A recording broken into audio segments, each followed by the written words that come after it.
তুমি মাননীয় শিক্ষাগুৰুসকল মোৰ মানিকমুঠিৰ নমস্কাৰ গ্ৰহণ কৰিব।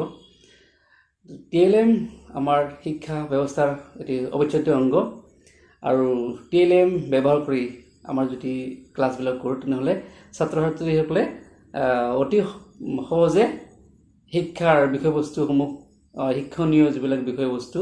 ভালদৰে বুজি পোৱাত সহায় হয়। তো অসম চৰকাৰৰ অধীনত শিক্ষা বিভাগে কেইদিনমান আগতে কিছুমান TLM প্ৰত্যেকখন স্কুললৈ পঠিয়াই দিছে আৰু এই TLMসমূহ FLN যিটো ফাউণ্ডেশ্যনেল লিংগুইষ্টিক নিউমেৰিকেল এই যিটো আমাৰ ব্যৱস্থা শিক্ষা ব্যৱস্থাৰ মেইন অংগখিনি সাধাৰণতে মেথছৰ কাৰণে যিখিনি TLM শ্ৰেণীকোঠাত উপযুক্তভাৱে কি ধৰণে ব্যৱহাৰ কৰিব পাৰি এই TLMখিনি তাৰ বিষয়ে কেইটামান সৰু সৰু ভিডিঅ'ত মই এইখিনি আপোনালোকক দিবলৈ চেষ্টা কৰিম। কিছু কথা বুজাবলৈ আপোনালোকে বুজি পাইছে, তথাপি কিছু শ্বেয়াৰিং চেষ্টা কৰিম আৰু সেইখিনি চালে হয়তো বেছি যিবিলাকে এই ব্যৱহাৰটো জনা নাই বা তেওঁলোকে জনাত কিছু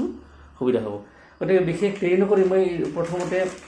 ক্লাছ 1 আচলতে ক্লাছ 1 ক্লাছ 2 আৰু ক্লাছ 3 যিসকল ছাত্ৰ ছাত্ৰী মেথছৰ ছাত্ৰ ছাত্ৰী তেওঁলোকৰ কাৰণে এইবিলাক প্ৰযোজ্য হয়, মেথছৰ কাৰণে বিশেষকৈ। গতিকে আমি ক্লাছ 1ৰ প্ৰথম যিটো আমাৰ কি আছে এইটো প্ৰথম ক্লাছ 1ৰ আছে আমাৰ টুলছ নেমটো হৈছে নাম্বাৰ মিনি বেলেঞ্চ। এইটো কোৱা হয় নাম্বাৰ মিনি বেলেঞ্চ। এই নাম্বাৰ মিনি বেলেঞ্চ কেনেকৈ ব্যৱহাৰ কৰিব পাৰি তাৰ চমু এটা আভাস মই ইয়াতে দিবলৈ চেষ্টা কৰিছোঁ। এইটো হৈছে নাম্বাৰ মিনি বেলেঞ্চ, প্লাষ্টিকৰ হয়। ইয়াতে চাওক ইয়াতে কেনেকৈ ফিটিং কৰে, ফিটিং কৰাটো একেবাৰে সহজ।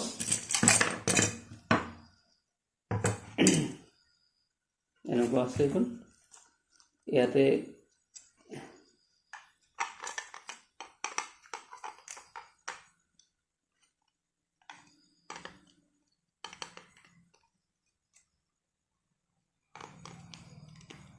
এতিয়া সোমাই গ'ল, এইটো ধুনীয়াকৈ খাপ খাই গ'ল। এতিয়া ইয়াতে আপোনাৰ কি কৰিব লাগিব, বেলেঞ্চখন কি কৰাৰ কাৰণে এটা সৰু ফুটা আছে, ইয়াতে এনেকুৱা এডাল আছে, আমি খিলা বুলি কওঁ। এই ফুটাৰ মাজতে আপুনি এইডাল সোমাই দিলে, সোমাই দিয়াৰ পাছত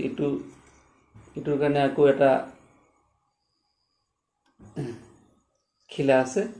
আমি এইখন দি দিলোঁ এনেকৈ। কিন্তু ঘটনা হৈছে ইয়াতে বেলেঞ্চ হ'ল জানো? আমাৰ এতিয়া বেলেঞ্চ হোৱা নাই। এনেকৈ কিছু বেলেঞ্চ হৈছে। তো আমাৰ বেলেঞ্চৰ কাৰণে কিছুমান সৰু সৰু আমাৰ প্লাষ্টিকৰ টুকুৰা দিয়া আছে। যি নহওক এইটো এটা আকৰ্ষণীয় বস্তু। আমাৰ বেলেঞ্চ আমি সাধাৰণতে আমি যিহেতু যিবিলাক কাম আমি কিহত কৰোঁ, সৰু টুলখন আনচোন, সৰু টুলখন ক'ত আছে? এইটো আমি কেমেৰাৰ কাৰণে কিছু কিছু দাঙি থৈ এটা সৰু এটা এক্সটেনশ্যন পালে ভাল আছিল। ঠিক আছে, এক্সটেনশ্যন দিব, ধুনীয়া, ভেৰি গুড। এইখানে আমি এক্সটেনশ্যন হ'লে এইটো বাছ এইবাৰ ধুনীয়া হৈছে দেখাত। ছাৰসকল কি কয়, ধুনীয়া হৈছে নাই দেখাত? ধুনীয়া হৈছে দেখাত। চাওক কি হৈছে। তো এইটো এটা আকৰ্ষণীয় মিনি বেলেঞ্চ বুলি কয়, নাম্বাৰ মিনি বেলেঞ্চ। তো এই নাম্বাৰ মিনি বেলেঞ্চত আমি বেলেঞ্চৰ বস্তুটো আচলতে টান বস্তু। এইটো ক্লাছ 1ৰ ল'ৰা ছোৱালীৰ কাৰণে এইটো টান বস্তু, কিন্তু তথাপি তেওঁলোকে এইটো শিকিবই লাগিব। নাম্বাৰ বেলেঞ্চ মিনি বুলি কয়, মিনি বেলেঞ্চ নহয়, number balance mini. Number balance mini, এই নাম্বাৰ বেলেঞ্চটো কেনেকৈ আমি এইটো ইউজ কৰিম, আমি ফিটিং কৰাটো আপোনালোকক দেখাই দিলোঁ কেনেকৈ ফিটিং কৰিব লাগে। এইটো সাধাৰণ কথা, আপোনালোকে নিশ্চয় পাৰিব। প্লাষ্টিকটো নন টক্সিক ডিউৰেবল প্লাষ্টিক হয়, এইটো কোনো ক্ষতি নকৰে, নন টক্সিক হয়। তো এইটো কাটিলে চিঙিলে কোনো ক্ষতি নকৰে। তো এই কনচেপ্টৰ পৰা আমাৰ যিটো কনচেপ্ট কভাৰ হ'ব, কি কনচেপ্ট কভাৰ হ'ব আমি কৈ দিছোঁ। Number recognition, addition, subtraction, number comparison, greater smaller equal to. এইকেইটা বস্তু আমি কেনেকৈ আমাৰ প্ৰথম যিটো আমাৰ ছাত্ৰ ছাত্ৰীক আমি কিহৰ আভাস দিবলৈ চেষ্টা কৰিম, আমি ইয়াতে আভাস দিবলৈ চেষ্টা কৰিম, সেইটো হৈছে নাম্বাৰ ৰিকগনিশ্যন। আচলতে ল'ৰা ছোৱালীবিলাকে আমাৰ বিদ্যালয়ৰ ল'ৰা ছোৱালীসকলে তেওঁলোকে আমি প্ৰথমতে 1 2 3 4 5 6 7 8 9 10 তেনেলৈকে আমি শিকোৱা হয় কিছুমান যদি যিবিলাক এক্সপাৰ্ট ল'ৰা ছোৱালী তেওঁলোকে মোটামুটি 100লৈকে জানে যিবিলাক ঘৰত অলপ মা দেউতাই পঢ়া শুনাত লাগি থাকে তেওঁলোকে পাৰে কিন্তু ঘটনা হৈছে কি আমি এই ল'ৰা ছোৱালীসকলক আমি যিটো নাম্বাৰ যিটো আমাৰ নাম্বাৰ মানে অসমীয়াত সংখ্যা হয় ইংৰাজীত নাম্বাৰ বুলি কয় আমি ইংৰাজী টাৰ্মটো ক'ব লাগিব নাম্বাৰ বুলি যি কয় ইংৰাজীত নাম্বাৰ বুলি কয় অসমীয়াত সংখ্যা বুলি কয় তো আমি এই সংখ্যা জ্ঞানটো আমি তেওঁলোকক কেনেকৈ দিম যে নাম্বাৰ ৰিকগনিশ্যন মানে সংখ্যাৰ চিনাক্তকৰণ আমাৰ তেওঁলোকে সংখ্যা তেওঁলোকে 1 বা অসমীয়াত 1 2 3 4 এই সংখ্যাবিলাক তেওঁলোকে চিনি পায়নে নাপায় বা ইংৰাজীত 1 2 3 4 এই সংখ্যাবিলাক তেওঁলোকে চিনি পায়নে নাপায় 1 পৰা 10 লৈকে তেওঁলোকে যদি চিনি পায় তাৰপিছত বাকীখিনি তেওঁলোকে নিজে নিজে চিনাক্তকৰণ কৰি ল'ব পাৰিব এতিয়া ঘটনা হৈছে আমি তেওঁলোকক ধৰক এইটো এটা বেলেঞ্চ কৰি দিলোঁ এনেকুৱা আমাৰ প্লেট আছে প্লেট কেইখন আছে 1 2 3 4 5 20খনমান প্লেট আছে ইয়াতে মই নকনো বাৰু এতিয়া ল'ৰাজনক মাতিলে ক্লাছত এই তুমি আহা তুমি এইখন 1ত লগাই দিয়া ইয়াতে ওৱাটত বেলেঞ্চ 1টো ক'ত আছে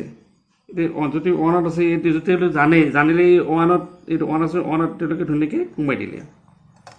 আচ্ছা বেলেঞ্চ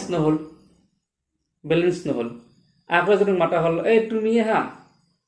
তুমি এইটো এইপিনে বাওঁফালৰ সোঁফালে 1ত সোমাই দিয়াচোন বাওঁফালৰ এইটো সোঁফালে 1ত সোমাই দিছে বাওঁফালৰ 1ত সোমাই দিয়া এইটো বৈধ বিন্দু ধৰক সোমাই দিলে এটা এটা বেলেঞ্চ আমি বেলেঞ্চটো আগতে ফেৰটো মাৰিব ল'ব ফেৰটো মাৰিলেও অহা নাই ঠিক আছে আমি ফেৰটো মাৰিলোঁ ইয়াতে